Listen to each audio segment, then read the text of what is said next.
Hello YouTubers. I'm here today to show you how to test and install a thermistor in your freezer or refrigerator.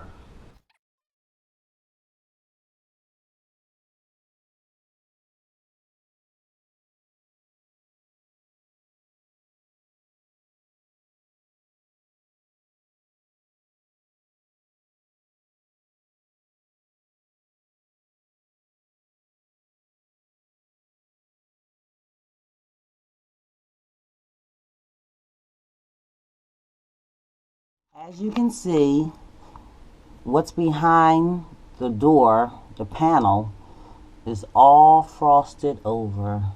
Okay, I am now in the refrigerator side and I'm looking for the other thermistors.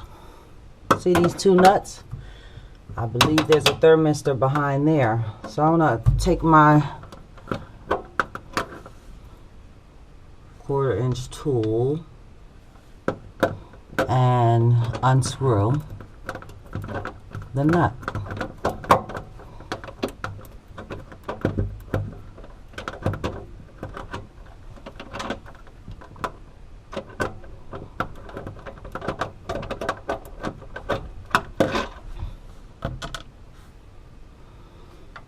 Push this up.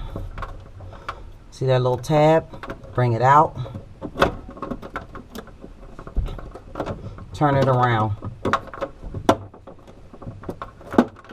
Make sure it clears this little area up here. Turn it around. And voila! There's another thermistor in there. And then you could get a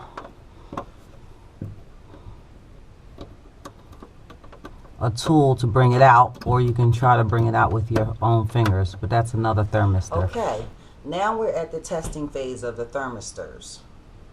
Like I said, there's like 3 to 4 between the freezer and the refrigerator. You want to get 3 to 4 cups, maybe the smallest cups you can find. I use this one. And then you want to fill it with ice and a little water. Now, as you can see, the thermistor is located up a little ways, so I had to use maybe my butter dish, and I used a tool thing just to get this cup up to sit on the shelf in order to put the thermistor inside of it and leave it there comfortably.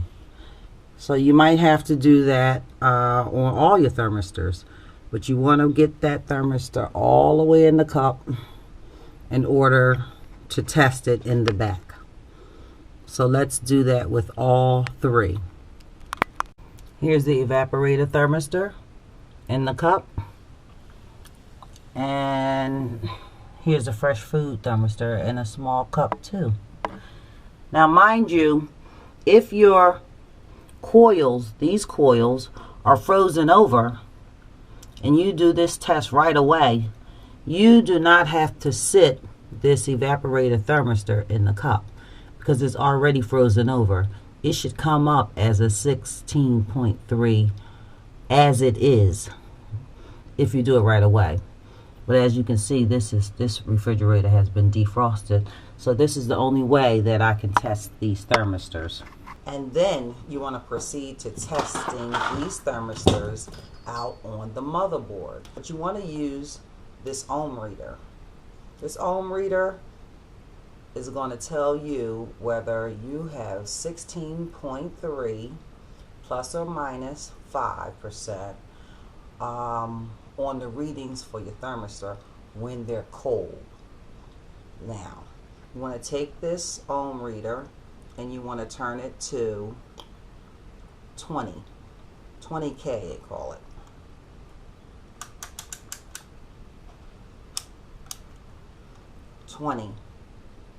Okay, as you can see, as I said before, J1 is out. And I'm just going to sit it on top of the control board for testing. And shout out to Shawnee Ryan 111. Who's the only one that I found on the internet that showed you how to do this. So we're going to go over 5 notches. 1, 2, 3, 4, 5. Put the black lead in, and then we're going to proceed to testing with the ohm reader. I'm looking at the ohm reader to see, is it going to come up to 16.3. I'm testing 1. I'm testing the fresh food, and I'm testing the other fresh food. And I can tell you this first one I tested is real low. I have my new thermistor out, and I'm ready to go to work. I just went to a refrigerator store and picked it up. You can either pick it up online. If you don't know your part numbers, you can find out online what your part number is to make sure you're getting the right part. And as you can see, the newer thermistors are white underneath, and they're flat on the top. So I'm going to proceed to cut this wire. Then I'm going to cut in between the wire to separate the leads. Pull it a little bit, and then you need to strip the wire.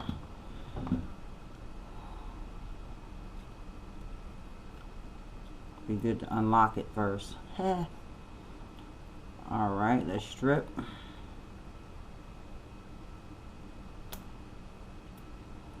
And let's strip.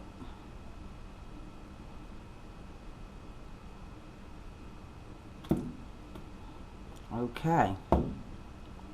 Then you want to make sure all your strands of your wire are together, just by winding them a little bit. Just wind them around a little like that. And that is ready. That's ready to be connected. I need to snip off the one in the freezer now. So now all I have to do is connect them and put the vaporizer back up there, turn on the refrigerator, and see what happens. Of course I have to put the refrigerator back together. Alrighty.